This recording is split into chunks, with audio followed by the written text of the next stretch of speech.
The first sign that peace is in trouble isn't always a gunshot on the ground. Sometimes it's a drone in the sky and a cancelled flight on a screen. In Tigray, people woke up to both fresh strikes and a sudden suspension of flights, just years after the world was told the war was over. That's where this story begins. In this episode, we're looking at what Ethiopia's flight drama in Tigray really means, not just for one region, but for the Sahel Alliance and the rest of Africa.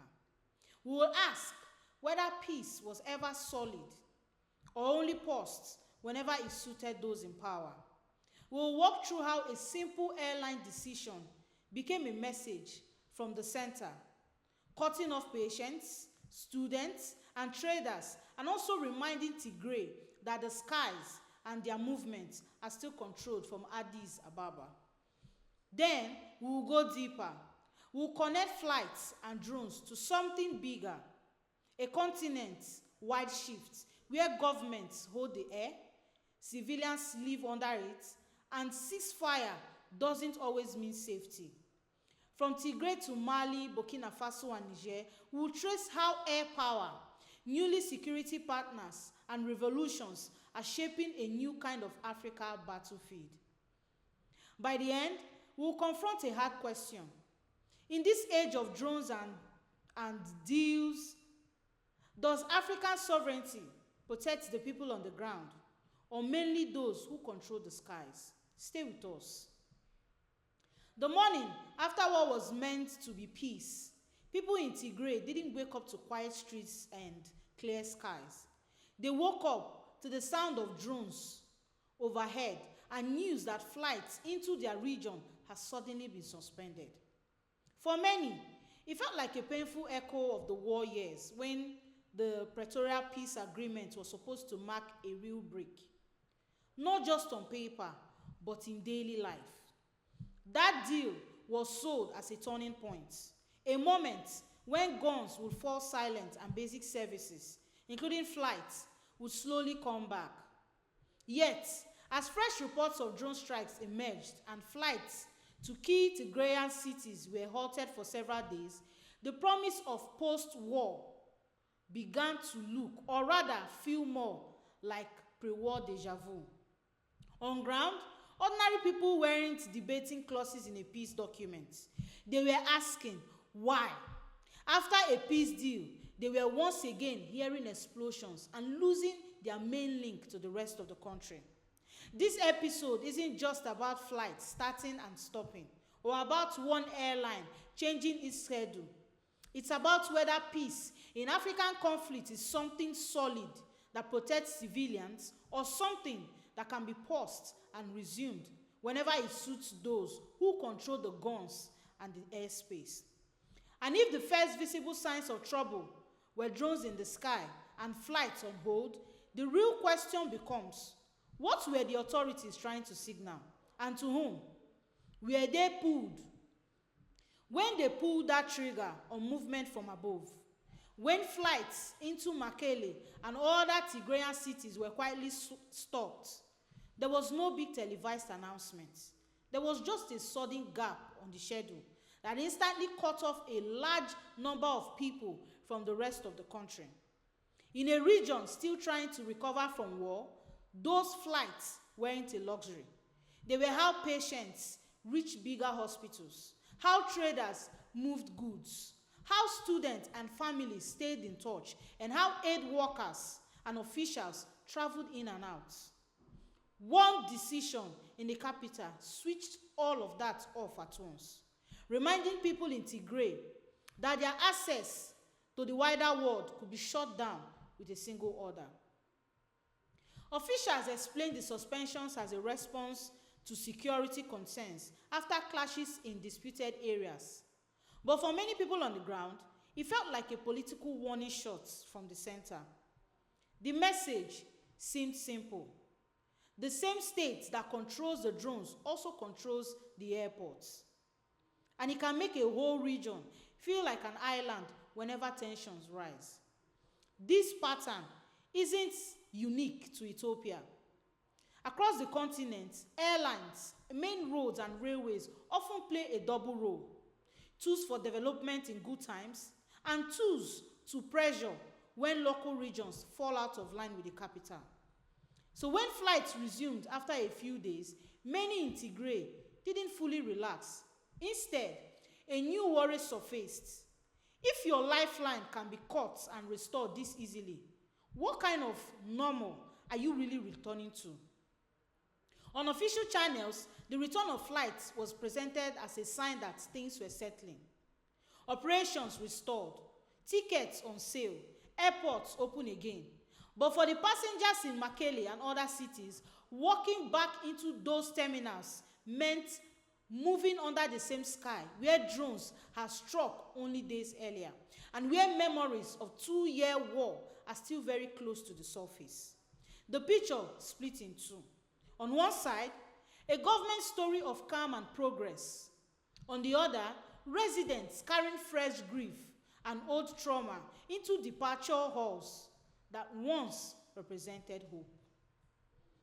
Flying became both a relief and a risk. It showed that life had to go on, that business and family visits could restart. But it also reminded people that those planes move only because central authorities allowed them to, under airspace that can be militarized at any time. Even routine announcements about schedules or security reasons began to feel heavy, especially after the first aerial attacks since the peace deal were reported. In public, many spoke about peace and normal life because that's what the country had been promised. In private, they quietly thought through escape options and worried about what the next escalation might look like. While officials pointed to resume flights and reopen services as proof that the peace agreement was holding, the map of northern Ethiopia took a more complicated story. Disputed territories in western and southern Tigray, including areas where other regional forces have stayed active, continue to raise questions that the Pretoria deal didn't fully settle. Core issues like who controls which districts, how and when fighters disarm, what happens to outside or allied forces still present, haven't been completely resolved.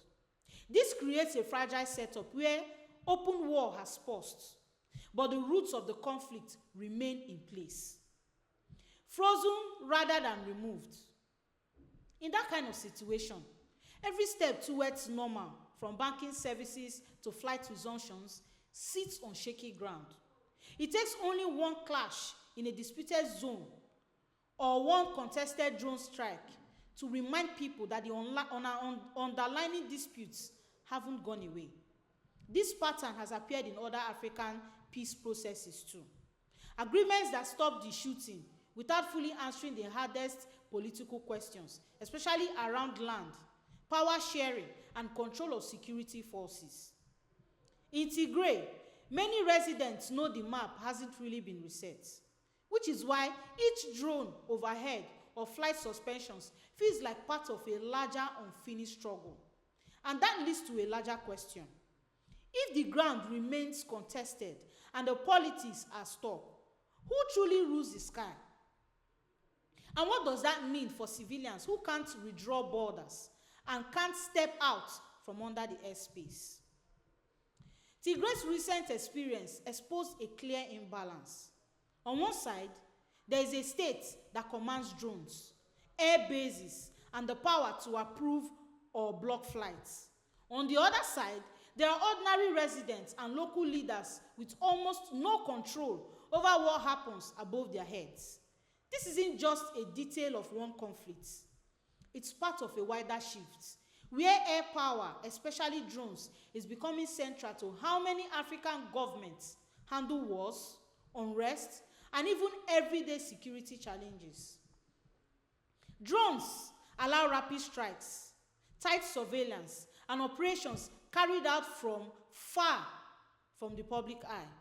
Civilians often get little warning beyond the sound in the sky. But in theory, a ceasefire means guns go quiet and people can rebuild. But when one side keeps strong air capabilities, the sky itself can remain a battlefield. even when there is no open or declared war. That raises tough questions about what peace really looks like when the tools of war include systems that can be switched on quickly and with limited transparency. This isn't only a military issue. It is also about how countries are run, who decides when drones fly, who checks how targets are chosen and when strikes happen. What systems exist to protect civilians and hold decision makers responsible when things go wrong, you will ask. These questions don't stop at Ethiopian borders. As drone use spreads, more African communities are adjusting to a reality where the real balance of power may not be on the ground, but in who commands the air above it. From the Horn of Africa to the Sahel, leaders are turning more and more to hard security tools. Drones, military aircraft, and new defense partners as their main answers to internal and regional threats. In the Sahel, the alliance bringing together the military-led governments in Mali, Niger, and Burkina Faso has presented itself as a revolutionary break from old Western-led security setups, arguing for sovereignty and self-defense on its own terms. Air Force chiefs from these countries have met to start building a shared air defense approach focused on joint operations, shared intelligence, and more autonomous control over their skies. On one level, this shows a genuine desire to escape decades of foreign military dominance and to build regional capacity. But it also strengthens a model where air power becomes the main tool of governance and crisis response. After often becoming deeper political reforms or serious social dialogue. The same way Ethiopia's control of airspace over Tigray has shaped that conflict and its uneasy aftermath, the Sahel's growing reliance on drones and coordinated air campaigns will shape how power is felt by communities on the ground. The wider Pan-African picture is striking. Whether under a peace deal in the Horn or a revolutionary security bloc in the Sahel, the habit of ruling from above, literally, is becoming more common. And that raises the next question. If both peace agreements and anti-imperial projects lean heavily on hard security from the sky, where does that leave ordinary Africans who are asking for safety, dignity, and a real voice in how they are governed? Tigray's slide from celebrated peace to renewed strikes, and the Sahel bloc's embrace of drone-centered sovereign security points to a worrying possibility. African sovereignty may be risking in diplomatic language, while many citizens still feel exposed to decisions made far above their heads. In both cases, states have gained stronger tools, air fleets, defense pacts, more integrated command systems. But the real test is whether those tools protect communities or mainly tighten the grip of those already in charge. For Africans at home and in the diaspora, the pattern looks familiar. Borders defended, alliances reshuffled, external partners changed, but village life, city neighborhoods, and displaced families still living with insecurity and uncertainty. The old story of state versus rebels or West versus non-West doesn't fully capture this new landscape. More and more, the real tension lies between systems built to secure territory and elite interests, and a generation that wants sovereignty to mean protection of people, accountability, and a fair role in decision-making. What happens next in Tigray and in the Sahel won't just decide the fate of those regions. It will send a signal across the continent about what kind of sovereignty Africa is building in an era of drones, defense deals, and skies that can shift from corridors of travel to corridors of fear. This moment could lock in a future where air power is routinely used to manage dissent and unrest. Or it could push citizens, activists, and reformers to demand a new definition of security that starts from the ground up. This is Frontline Africa. If this kind of unfiltered Africa First analysis resonates with you, make sure you are subscribed. Hit the notification bell so you don't miss the next story. And drop your thoughts in the comments. I want to hear what you think. My name is Peace Solomon, and I'll see you in the next one.